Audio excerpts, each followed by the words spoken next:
Hello everyone, FPL Raptor here and welcome back to another video on my YouTube channel. The misery seems to just continue in FPL, and as much as I'd like my transfer plans to just be deleting my FPL team, we'll discuss what I plan on doing today with just disappointment, injuries and just general underperformance from my team. If you do enjoy today's video, please do smash that like button, and if you're new around here, make sure to subscribe as well. But without further ado, let's jump into it.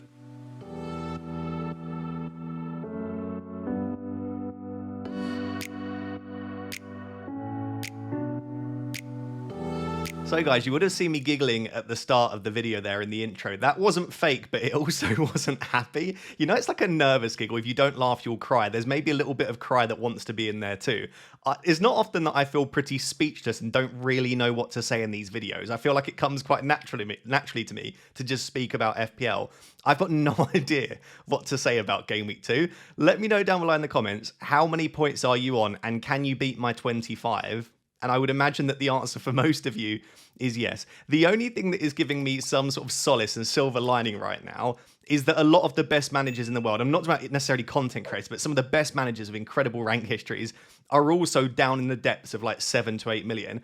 I can't remember ever putting something like 7.6 million in a YouTube video. And by the way, it's Game Week 2. You have one good game week and you can go from like 8 mil to 1 mil. So the ranks are very much congested, but it has been an absolutely terrible start to the season. Just everything that could go wrong kind of has gone wrong. And then when I looked at my game week, I don't even know that I've got terribly unlucky. In fact, I actually got a bit of bench jam with Pedro Porro coming on for Parma. I know Fulkrug obviously had the goal ruled out. He was literally like half a foot offside. It was literally just a bit of his foot offside. Bruno Fernandes missing the pen. On another day, obviously, he scores that pen. You come away with like a 13-pointer. But I don't look at this team and think I've got really unlucky. They've just all had absolute generational stinkers, to the point where my only 2 returns this week are from a Burnley defender, Esteve, who people kept telling me not to start, and Pedro Porro, who got a clean sheet against City. And again, I only got him because Palmer missed out. So if Palmer had played and let's say blanked or whatever, he probably wouldn't have. Esteve would be my only return. I mean, just again, a generational stinker of a game week. The only real silver lining for me as things stand is that I do have Florian Wirtz and Mohamed Salah to play. It might be that they do not deliver for me, but having your captain and a really good attacker in a game where I could see there being goals, I need an absolute miracle. But I think even if Wirtz scores a couple and so does Salah, it's still not a particularly good start to the season for me. I don't think I even necessarily want to go through and dissect each of the performances, but obviously I had a Palace defender and Forest defender today. I needed a clean sheet from one of the teams. But as soon as I knew that, I was like, both teams are definitely scoring in this game. I think Chelsea conceding, again, the Fulkrug goal being ruled out, you can maybe say is slightly unfortunate. But outside of that, the Paqueta goal was 0.01 XG. So I think Chelsea may be slightly unfortunate to lose that clean sheet there. The Burnley clean sheet was nice to come in. Again, in hindsight, I should have played Dubravka, but that would have only given me an additional 3 points. Pedro Porro, I've massively underrated Spurs. I will say, Man City did accumulate 1.5 XG in that game, and they had 2 big chances. So I do think on another day, City probably grab a single goal.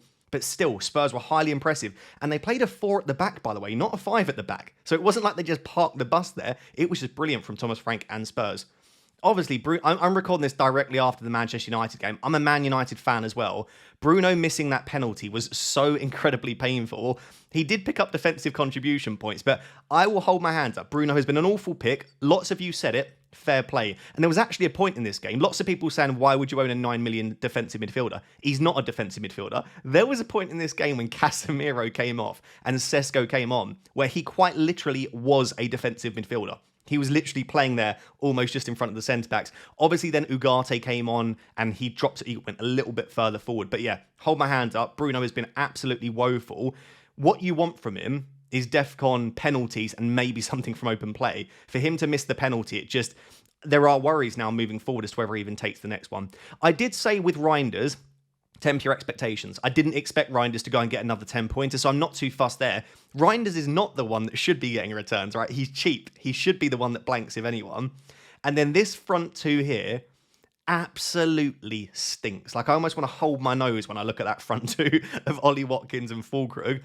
I almost feel like everyone keeps pointing to Fulkrug and saying, how can you be a content creator? How can you call yourself an expert? Which, by the way, I've never called myself an expert. But like, how can you create content around FPL and put Fulkrug in your team? Watkins hasn't done much better, right? There are other players, Eva Nilsson, Strand Larsen.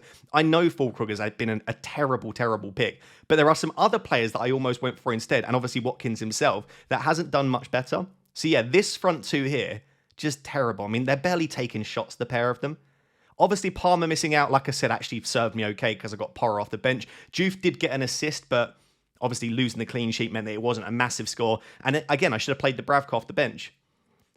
What a week. I just don't know what to say overall. I don't feel massively unlucky. I just think they just all performed so badly. The temptation to just absolutely obliterate the wildcard button is absolutely there right now. But I'm going to try and take a deep breath. I'm going to go through my team with you today. I need you to talk me out of a rage hitting the wildcard button, but it is tempting. I just still don't know if we quite have enough information, because if I'd have wildcarded in two, I probably would have put together a team that didn't do that well this week, and I wouldn't want moving forward. I feel like you need, preferably, in an ideal world, like 4, 5, 6 game weeks at least of data and information and eye test, whatever you use to make informed decisions. As of right now, everything is so unpredictable. I don't know what to think. Like, Aston Villa suddenly a terrible team? I don't think so, but they've been so poor in the opening 2 games. I kind of want to see a bit more. So yeah, as of right now, that is 25 points, a rank of 7.6 million, and total points of 78. Absolutely horror. I'm not going to try and defend myself at all here. Terrible start to the season. Let's move on to Game Week 3. So guys, how I'm going to try and view this as things stand, again, at the depths of 7.6 million with that Monday night game still to go, is to just try and view this as a challenge, a fun challenge. The lower you start, the more green arrows you can get, right? Surely I will have a hefty, fair amount of green arrows for the remainder of the season. So please do consider subscribing. Not necessarily for my fantastic rank right now, but just to see how I deal with it. If I don't deal with it well, fair play. But if I do, then it shows that you can overcome a challenge in FPL. So that's the way I'm viewing it right now. It is very easy to look at our teams, and you'll see my team, and there are issues with it, and to panic and think, oh, I've got 7 or 8 issues. It's just about like prioritizing right now. Would I like to change 8 or 9 of my players? Yes, possibly. But again, am I that sure that the information from Game Week 1 and from Game Week 2 is fully representative of what we might see moving forward? And I'll keep using Aston Villa as the example, because they have arguably been one of the worst teams in the Premier League across the opening 2 weeks. But I still think Emery's a great manager, and I still think they've got great assets. So it's like, how much weighting do you give to the opening 2 weeks? Do we have enough info now to make wholesale changes? So what I'm trying to do instead is to almost like list my players in my head and say, who are the ones that need to go quickest and how quick do I need to get them out? Do I need to go out and take a -4? Do I need to go and play my wildcard? Or can I get away with making a couple of changes this week with my free transfers? Then after the international break, reassessing, rejigging the funds around. Not everything has to be dealt with immediately. Like, some things are more of a priority than others. So I'm trying to view it in that way, and I will not be making early transfers. Not only do early transfers often lead to regret because they are fueled by emotion and sort of knee-jerking in response to the prior game week, but we are waiting on a lot of information. Cole Palmer being a big one. Apparently his scan will take place on Tuesday. Bukayo Saka, Ryan Nuri, loads of injuries going on. But also there are midweek games as well in the EFL Cup, the Carabao Cup. So there's a lot that's going on. There is no chance. I would rather lose a decent amount of team value right now than make a move that I don't have enough information on. So I'll be waiting. I'll be trying to calm down going into sort of Monday, Tuesday, Wednesday, and then the back end of the week, that's when I'll be starting to think about what transfers I want to confirm. There is probably like a 15 to 20% chance that I do wildcard. If you want to see a wildcard draft, by the way, I uploaded one this morning. It still pretty much stands from what I did even after the football, so feel free to go check out that wildcard video.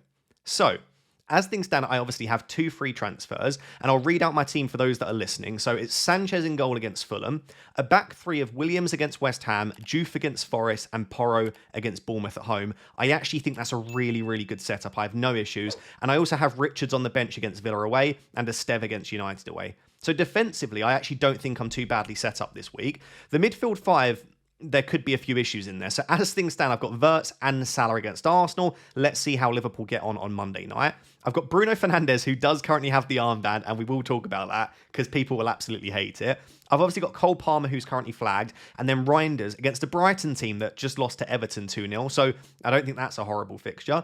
And then the front 2 of the most disappointing players in FPL, Watkins and Fulkrug. Does this team look good? No, no, it doesn't. But do I think I'm far away from having a decent enough team? I also don't. Some people will view it and say it's an absolute horror show, Ross. You need to wildcard. Fair enough. I think I'm probably 2, 3, 4 changes away from actually being very happy with my team still. And I'm probably 2 changes away with being perfectly comfortable going in to Game Week 3 with my team. And I do have those 2 free transfers. So again, just going back on the defence, I'm perfectly happy with Sanchez. I think Williams and Forest, I'm a little bit unsure. I feel like that might have been a slight mistake. Like Forest, I've not been overly impressed. I think Game Week 1 they were great, but I do wonder how much of that was just Brentford's first game under Keith Andrews. Maybe it was just a one-off, or maybe Forest were really good. But I'm just overall not particularly happy with having tons of Forest players. But they face West Ham this week, which feels like a very good fixture at home. West Ham have been so poor. And they've got Burnley and Sunderland in the next 5. West Ham, Burnley and Sunderland in 3 of the next 5 games is just... It makes me want to bring more Forest players in, which I know sounds weird because I've just said I'm not that impressed, but I do often try to play the fixtures as much as possible. All of that being said, I'm very happy to have Williams in the team. Juve, I actually have no issue with having Juve. He almost scored in Game Week 1. It was cleared off the line by Ballard. Game Week 2, he gets the assist. He's so attacking, and Forest aren't a particularly fantastic attack. Do I expect a clean sheet for Juve? No. I don't think he concedes tons of goals in this game necessarily, and I also think that he's got attacking threat to go with it. So I could play Richards against Villa instead, but I actually don't mind Juve in this fixture. And then Pedro Porro looks brilliant. Spurs look brilliant. Home fixture there. Great fixtures coming up. I'm very happy to have him. So actually the defensive setup, there are defenders that I'm looking at, but when you look at my attack, there are definitely bigger issues I think to deal with right now in the attacking area.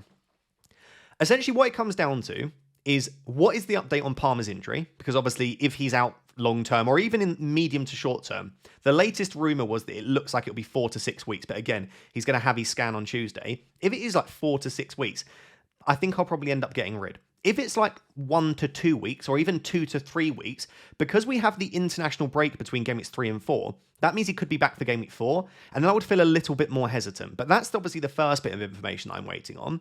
And then the other thing is, I want to upgrade Fulkrug. I don't want to go into the next game with Fulkrug. He come off at halftime, obviously. He's not a great pick. The fixtures aren't really there to attack moving forward. I would love to upgrade Fulkrug if possible. So I'm waiting on the Palmer update. I want to upgrade Fulkrug, which basically means if Palmer is out, a Palmer downgrade and a Fulkrug upgrade is the most obvious thing you could do looking at my team. And I think it looks pretty decent overall if you switch those 2 out. Let's say that Palmer is fine though. What I then have the discussion around is who do I downgrade to upgrade Fulkrug? So do I at that stage actually say, do you know what? I'm going to do Florian Wirtz down to Ismail Assar. Maybe that's the move that I go for instead to find a couple of million that I need to upgrade Fulkrug. Or is it Ollie Watkins down to a 7 like Eva Nilsson and then Fulkrug up to a João Pedro? That's one other option.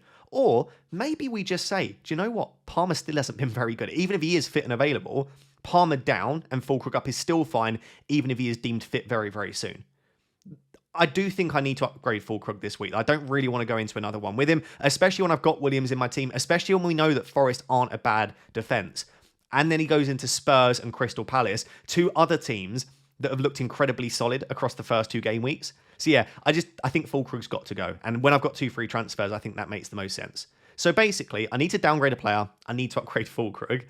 And then I think overall the team will look decent enough moving forward. So let's have a look at some of the possible transfers that I'm looking at right now. So guys, you've seen my team. You've seen how bad we're doing at the moment. Let's discuss some possible transfers that I'm looking at for Game Week 3. And I should know, obviously, because Fulkrug did fall in price, I can't really afford to switch Fulkrug to someone like Thiago because I'd still have to free up money to do that. And I don't think there are any sort of forwards 5.5 or below that I'd be interested in. So unfortunately, I am in a position where I'm going to have to make 2 transfers regardless. So selling Fulkrug for another cheap forward just doesn't make sense for me right now. As a result, all of the transfers, the combinations that you can see on your screen, all involve at least 2 transfers. And then at the end, I've shown you an example of a -4 hit that I am slightly tempted to take. I should note that all of these involve selling Palmer because I'm going under the assumption that he is out for at least a little bit and it's him that I choose to free up the money with. But obviously, again, if we get positive news on Palmer and I decided to hold on, it could be Wirtz, it could be Bruno, it could be Watkins that I sell instead to free up that money. So let's take a look at option 1 because I think option 1 for me is probably the most straightforward set of transfers, which is Palmer to Cunha or Mbeumo. It could be either of them. I think that arguably Mbeumo might end up being the better FPL asset. because Cunha keeps dropping deep and going on these mazy runs and taking shots from outside the box. But Mbeumo just sort of stands in that sort of right forward position, right 10. He's on the last man quite a lot. And he's also taking pretty much all of the set pieces from the right-hand side. He could have had a couple of assists today from set pieces. So I do wonder if, like, Cunha is the flair player, the exciting one. I do wonder if Mbeumo might actually get more attacking returns. That being said, as a United fan, I watched that and I wanted to own Cunha a little bit. The issue with this, though, doing Palmer to Cunha, I've got then Cunha and Bruno. Like, Man United have looked a bit better in the opening two, but not much to show for it, and still really struggling to put the ball in the back of the net. So it could even be that I don't go for a United midfielder and I go for someone like Semenyo instead. But I'd be able to do Palmer to Cunha and then Füllkrug to João Pedro. That does feel kind of perfect for what I need, right? It allows me to get Füllkrug up to João Pedro, who's off the back of a 15-pointer, and not just a 15-pointer, looked brilliant. He was worth absolutely every single point that he achieved, playing in a really central role. He's probably going to be on penalties if Palmer is out. And not only that, because Palmer wasn't there, he was the one that was getting on the ball and driving the team. It's a very talismanic performance, and they've got decent fixtures. So, yeah, I look at João Pedro, and I just think he could continue to return across the coming weeks. So, Füllkrug up to João Pedro. To fund that, it would be Palmer down to Cunha. That is option one. Option two is actually rather than...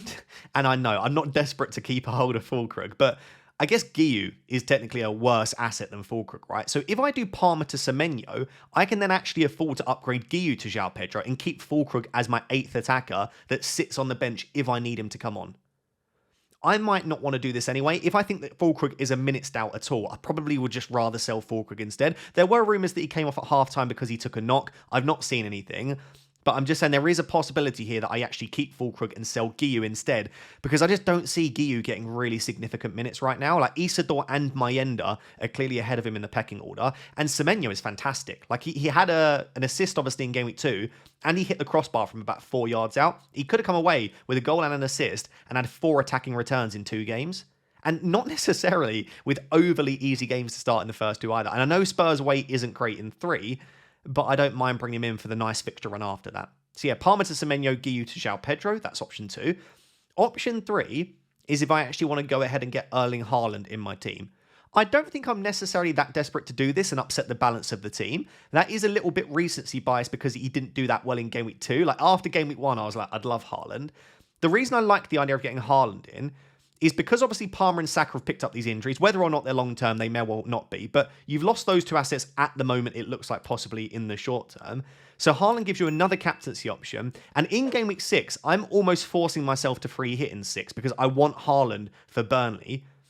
But if I had Haaland, I look at the other fixtures that are available in 6. I'm not that desperate to free hit. Other than that, my team doesn't look too bad. So it would almost save the free hit for me and offer me the opportunity to use it in a different week. But to get Erling Haaland, because of the price changes, it would be Palmer to a 5 million midfielder. I couldn't afford to go to Anderson. So someone like Sarr or Douglas Luiz if he gets decent minutes, and then Watkins to Haaland. Am I happy losing Palmer and Watkins and getting, by the way, this is Papa Sarr of Spurs. He's been very, very good. He's looked fantastic for Thomas Frank. But do I want to go out there and get a 5 million mid and Haaland? That would then mean I had Guiu, Sarr, Reinders. Like, I've got a lot of cheap attackers at that point. I think the balance of the team is just a little bit off. So I would probably say option 3 out of my double transfer options here is probably my least favourite. I'd say as of right now, it is probably 1, 2, 3 in that order. And then I've just thought I would show you what a possible -4 hit looks like. Listen, I'm 7.6 million, right? 4 points, what does it mean right now? If it allows me to get a team and a balance that I'm quite happy with. So this would be Palmer to Anderson, who I still think is great value. By the way, 2 game weeks in a row, Anderson has finished with 11 defensive contributions. If he'd have just had 1 more defensive contribution in each game, he'd be 4 points better off. And I think then would he be matching Reinders, I believe. Might even be outscoring Reinders. And at that stage, it's like, you know what? He's been a little bit unlucky. I still think he's solid. His minutes still look super good as well. So yeah, Palmer to Anderson, Füllkrug to João Pedro, and then Guiu to Wood. Like, downgrading Palmer to Anderson allows me to upgrade Füllkrug to João Pedro and Guiu to Wood. When you look at that, you think, oh, that could be worth a -4. That then means that, yes, I have 2 5.5 midfielders, but I have no 4.5 dead forward spot. My front 3 then at that stage is Watkins, João Pedro, Wood, which looks really strong. And yes, the midfield has taken a bit of a hit, but I think the balance of the team overall would look a little bit better after that. But like I said, I am still a little bit unsure how to read into Nottingham Forest right now, and this would give me triple Forest against Arsenal in Game Week 4. This makes my Game Week 4 team look a little bit weak overall. I suppose I could always free hit him 4 if I wanted to after the international break. But yeah, that's the only thing that slightly put me off this. Like, do I want to go triple Forest right now, especially ahead of that Game Week 4 fixture? So there we go. Options 1, options 2, options 3, and option 4. As I said, if I go back to my team though, that is all under the assumption that I'm happy selling Palmer. If I don't want to sell Palmer, then I have to look at other options. Again, it could be Wirtz down to a cheap midfielder and Füllkrug up, nice and simple. It could be Watkins down and then Füllkrug up, so I've got like 2 mid-price forwards instead. Again, I've not ruled out the idea of selling Bruno Fernandes. I just find that a little bit difficult ahead of Burnley at home. On Bruno Fernandes' captaincy, by the way, we'll discuss this more throughout the week. I've certainly seen enough that is slightly putting me off, right? He is playing deeper. Defensive contributions are great, but you need more from your captain. Burnley haven't looked woeful across the first 2, right? They've got off the back of a clean sheet. And United are still going through the struggles of putting the ball in the back of the net. And we don't know for sure that Bruno does take the next penalty. It could very much be Mbeumo or Cunha. By the way, I think it probably would be Mbeumo given his penalty record. So yeah, there are enough things that put me off. I just look at my team right now. I don't really think I want to captain Salah against Arsenal, though it is at home, and Salah is a big game player, right? You could absolutely see him getting a return there. I would have been tempted by Palmer if he was fit. Haaland, if I had him, I'd probably give it to Haaland, but again, I'm leaning away from that option of bringing Haaland in. So at the moment, Bruno just defaults due to the fixture with the armband. Maybe if I do bring a Cunha or an Mbeumo in, maybe I opt for one of them for captaincy instead. There's so much to think about right now. I'm really trying to not knee-jerk too much and panic. And I don't think I need to panic. And you're probably in the same position. If you spent time thinking about your team and you were happy with it going into Game Week 1, even if it's got off to a terrible start, it's probably not as bad as you think or as bad as you deserve. There is a large element of luck in FPL. And I'm not saying this team deserves to be top 100k, but 7.6 million for a lot of the teams that I'm seeing that are similar to this, it also feels a little unfortunate too. So yeah, let me know about all of that. Let me know about captaincy, the transfer plans, what you think about my team. Again, if you are wildcarding, make sure to check out the video I uploaded earlier.